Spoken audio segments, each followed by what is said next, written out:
आगे बढ़ेंगे पलक। बिल्कुल आगे बढ़ेंगे। एक और बड़ी खबर आपको बताएंगे। एस जयशंकर जर्मनी के दौरे पर है। आपको बता दें म्यूनिख सुरक्षा सम्मेलन में इस दौरान शामिल हुए।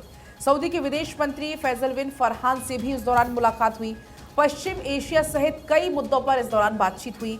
बांग्लादेश की प्रधानमंत्री शेख हसीना से भी उन्होंने मुलाकात की। अमर उजाला के हवाले से खबर आपको बता रहे हैं।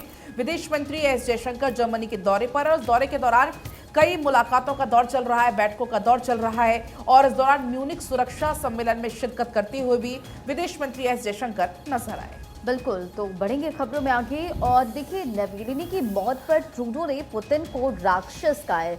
तो जैसे कि ये खबर सामने आया, क्योंकि अभी चुनाव होने वाले हैं रूस में और उससे पहले विपक्षी नेता की मौत के बाद से लगातार पूरी प्रतिक्रियाएं सामने आ रही है। और देखिए, श्रद्धांजलि देने पहुंचे 270 लोगों को हिरासत में लिया गया है। पत्नी बोली पुतिन को बख्शेंगे नहीं। भास्कर में इस खबर को प्रमुखता से छापा गया। तो देखिए, बीते दिन ये खबर आई थी जहां नवेलिनी की मौत के बाद लगातार प्रतिक्रियाएं सामने आ रही थी और जो बाइडेन ने भी कहा कि इसके पीछे सीधा सीधा हाथ जो है वो पुतिन का है। यूके की तरफ से भी कहा गया कि इस पूरे मामले को लेकर जांच होनी चाहिए और इसकी जिम्मेदारी जो है वो उन्होंने अधिकारियों को ठहराया। कहीं ना कहीं लापरवाही की बात की।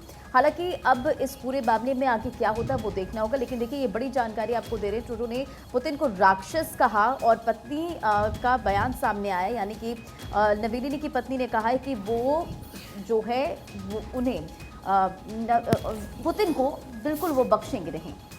और देखिए, इस बीच आगे बढ़ते हुए बात कर लेते हैं बंगाल की, क्योंकि संदेश खाली पर सुप्रीम कोर्ट आयोग ने राष्ट्रपति को रिपोर्ट सौंप दी है। इस पूरे मामले में सुप्रीम कोर्ट आयोग ने बंगाल में राष्ट्रपति शासन की सिफारिश भी आगे बढ़ा दी है। आपको बता दें कि संदेश खाली में कई सारी महिलाएं सामने आई जिन्होंने टीएमसी के सारे जो नेता हैं उनके ऊपर आरोप लगाए कि उनके साथ में बदसलूकी की जाती थी, उनको मजबूर किया जाता था। ऐसे तमाम आरोपों के बीच में बीजेपी लगातार हमलावर हो गई है। पूरा मामला कोर्ट तक जा पहुंचा और कोर्ट ने राष्ट्रपति द्रौपदी मुर्मू को रिपोर्ट भी सौंप दी है।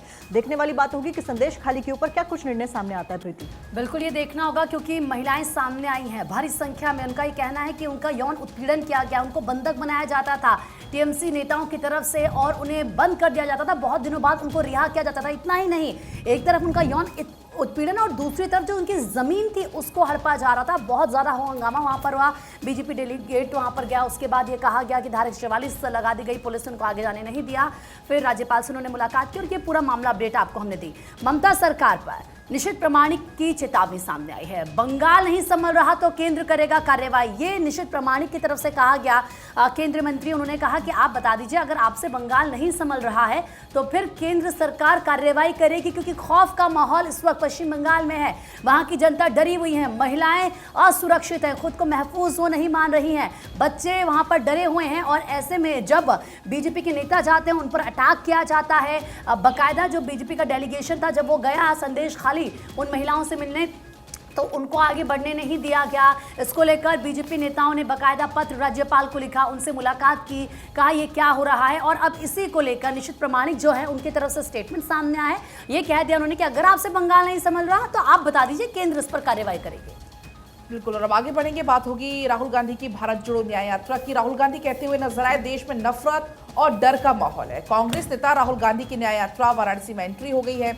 बाबा विश्वनाथ के उन्होंने दर्शन इस दौरान किए और कहा भारत मोहब्बत का देश है, नफरत का नहीं।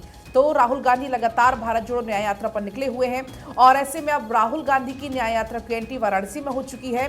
वाराणसी पहुंचकर, बनारस पहुंचकर सबसे पहले बाबा विश्वनाथ के दर्शन करते हुए नजर आए राहुल गांधी और उन्होंने ये भी कहा कि भारत मोहब्बत का देश है, नफरत का नहीं। बिल्कुल, तो चंदौली से भारत न्याय जोड़ो यात्रा जो है वो उत्तर प्रदेश में राहुल गांधी की एंट्री की है। और अब देखिए, लगातार जो बयान है वो सामने आ रहे हैं। लेकिन इसी बीच खबरों में बढ़ेंगे आगे। और नीतीश ने नकारा, लालू से किनारा किया है। दरअसल लालू के साथ आने की बात को नीतीश ने नकारा है।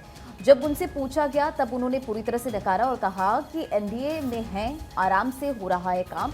तेजस्वी को लेकर कहा कि किसने क्या गड़बड़ी की और इसकी पूरी जांच होगी। तो नीतीश कुमार का ये बयान आपको बता रहे, जहां उनसे लालू के साथ जाने को लेकर जब पूछा गया तो उन्होंने कहा कि अभी एनडीए के साथ काम हो रहा है।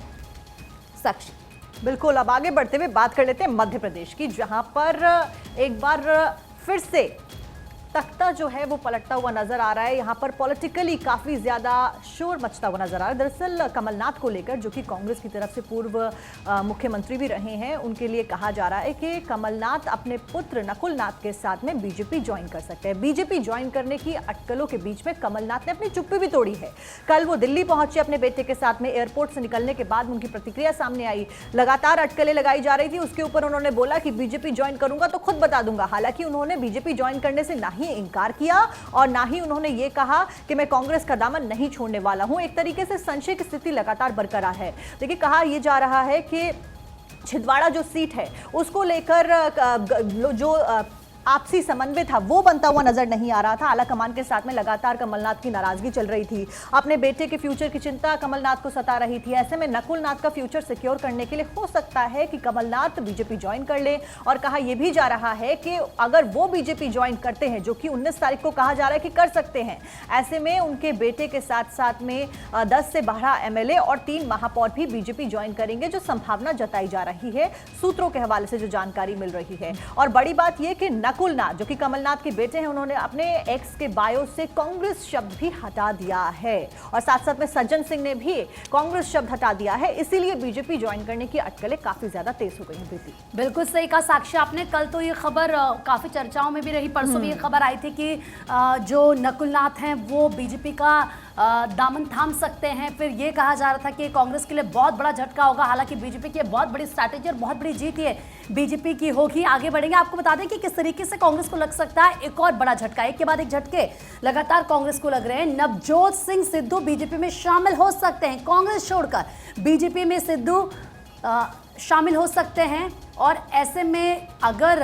ये गुगली वो देते हैं तो कांग्रेस में तो खलबली मच जाएगी। फिर बीजेपी में अगर सिद्धू जाते हैं तो फिर चुनाव के जो द्वार हैं वो इंडिया अलायंस में किस तरीके से सामने आएंगे। क्योंकि आप समझिए कि जब हम सिद्धू की बात करते हैं तो पहले वो बीजेपी में थे, नाराजगी के बाद वो कांग्रेस में चले गए थे, फिर वो कांग्रेस से दोबारा अगर वो बीजेपी में वापस आते हैं तो कोई ये एक नेता का हम जिक्र नहीं कर रहे हैं नवजोत सिंह सिद्धू। आप देखिए नकुल नाथ का नाम सामने आ रहा है।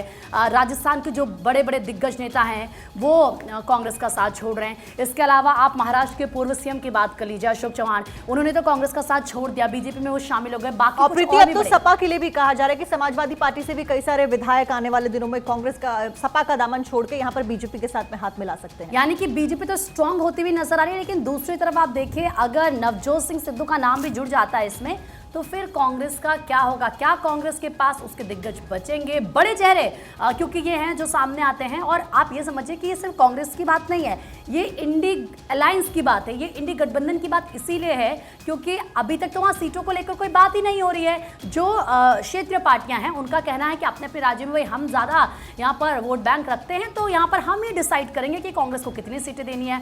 कांग्रेस का वर्चस्व आप देख लीजिए कितने राज्यों में बचा हुआ है। अब ऐसे में कांग्रेस की जो मुश्किलें, इसीलिए कहा जा रही है कि एक के बाद एक बहुत ज्यादा बड़े और जोर का झटका कांग्रेस पार्टी को लगता हुआ नजर आ रहा है। लेकिन एक बात तो स्पष्ट है, नकुल नाथ चले जाते हैं, अगर नवजोत सिंह सिद्धू चले जाते हैं तो फिर कांग्रेस में पलक हाहाकार मचना तय है। बिल्कुल जाहिर सी बात है क्योंकि बड़ा झटका कांग्रेस के लिए हो सकता है। लेकिन सियासी उठापटक के बीच में एक और ये बड़ी खबर है जिसका जिक्र अभी साक्षी कर रही थी कि सज्जन सिंह ने भी अपना जो एक्स प्रोफाइल है वो बदल लिया है। अपना बायो से उन्होंने भी कांग्रेस का नाम हटा दिया है, कांग्रेस पार्टी का नाम हटा दिया गया है। मध्य प्रदेश कांग्रेस के कद्दावर नेता रहे हैं सज्जन सिंह। अब आप ये देख लीजिए, तस्वीर भी आपको हम दिखा रहे हैं, इसमें आपको उनके बायो से कांग्रेस का नाम हटा हुआ नजर आएगा। कांग्रेस की एमपी सरकार में मंत्री और सांसद भी रहे हैं। आज जो हमने देखा विधानसभा चुनाव में मध्य प्रदेश में कांग्रेस को कैसे करारी हार का सामना करना पड़ा, इसके बाद पार्टी के अंदर ही निशाने पर आ गए थे कमलनाथ। उसके अलावा फिर राज्यसभा का टिकट नहीं मिला, उसके बाद से नाराजगी लगातार कमलनाथ की बढ़ रही थी और इसके बाद से अटकलों का बाजार और भी ज्यादा गर्म हो गया जब उनके बेटे ने यानी नकुल नाथ ने अपने एक्स प्लेटफॉर्म से बायो से कांग्रेस का नाम हटा लिया और उसके बाद फिर सज्जन सिंह वर्मा का नाम भी इस लिस्ट में शामिल हो गया जिन्होंने अपने बायो से कांग्रेस का नाम हटा लिया। चलिए बढ़ेंगे खबरों में आगे और देखिए, इलेक्टोरल बॉन्ड पर सुप्रीम कोर्ट के आदेश को चुनाव आयोग मानेगा। सीईसी राजीव कुमार ने कहा कि हम पारदर्शिता के पक्ष में हैं और सुप्रीम कोर्ट के निर्देश पर कार्रवाई करेंगे। भास्कर में इस खबर को प्रमुखता से छापा गया। देखिए, इलेक्टोरल बॉन्ड पर सुप्रीम कोर्ट का फैसला आया था और इलेक्टोरल बॉन्ड को सुप्रीम कोर्ट ने असंवैधानिक करार दिया। अब ये कहा गया है कि 2019 से लेकर अभी तक की जो पूरी जानकारी है वो एसबीआई है जो कि इलेक्शन कमीशन को सौंपेगा। ये सुप्रीम कोर्ट की तरफ से कहा गया है और चुनाव से पहले ये एक बहुत बड़ा झटका और ये बड़ी खबर आपको बता रहे, सुप्रीम कोर्ट के निर्देश पर कार्रवाई होगी। सीईसी राजीव कुमार ने कहा है कि हम पारदर्शिता के पक्ष में हैं और सुप्रीम कोर्ट के निर्देश पर कार्रवाई करेंगे।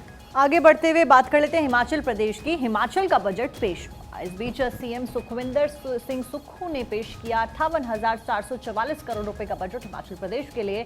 विधायक ऐच्छिक निधि बढ़ाई गई है। सरकारी कर्मचारियों और पेंशनरों को तोहफा यहां पर मिलता हुआ नजर आया है। पंचायत एवं शहरी निकाय जनप्रतिनिधियों का मानदेय बढ़ाया गया है। साथ साथ में आंगनबाड़ी कार्यकर्ताओं का मानदेय बढ़ाने की घोषणा भी बजट में की गई है।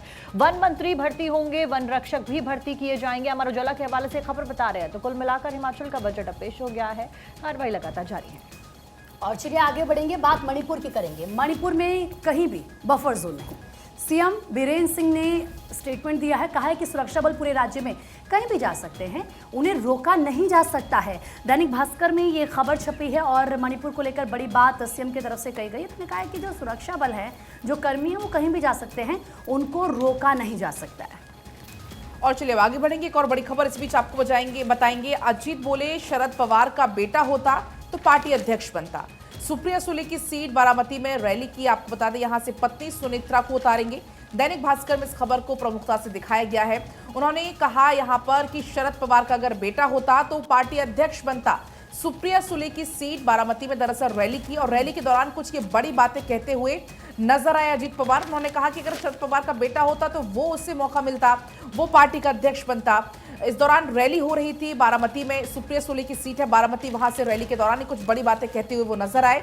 यहां से पत्नी सुनेत्रा को उतारने की भी जानकारी मिल रही है। दैनिक भास्कर में इस खबर को प्रमुखता से दिखाया गया है। बिल्कुल, तो देखिए, शरद पवार का बेटा होता तो पार्टी अध्यक्ष होता और सुप्रिया सुले की सीट बारामती के में रैली के दौरान इन तमाम बातों का जिक्र और यहाँ से पत्नी सुनेत्रा को भी जो है वो कहा उन्होंने और भतीजा का जो चाचा उस पर तंज वो कसते हुए नजर आए हैं। बड़ी खबर आपको बताते चले, रामकृष्ण परमहंस की जयंती आज और रामकृष्ण परमहंस के गुरु तोतापुरी थे और संतों ने उन्हें परमहंस की उपाधि दी। अद्वैत वेदांत की शिक्षा प्राप्त की और संन्यास ग्रहण किया। सभी धर्मों का सम्मान करते थे। विवेकानंद उनके परम शिष्य थे। तो रामकृष्ण परमहंस की आज जयंती है और ऐसे में फैक्ट फाइल में आज हम रामकृष्ण परमहंस के बारे में आपको बता रहे हैं। विवेकानंद उनके परम शिष्य थे और आपको बता दें रामकृष्ण परमहंस के गुरु तोतापुरी थे। संतों ने उन्हें परमहंस की उपाधि दी और तब से ही परमहंस के नाम से उन्हें जाना जाने लगा।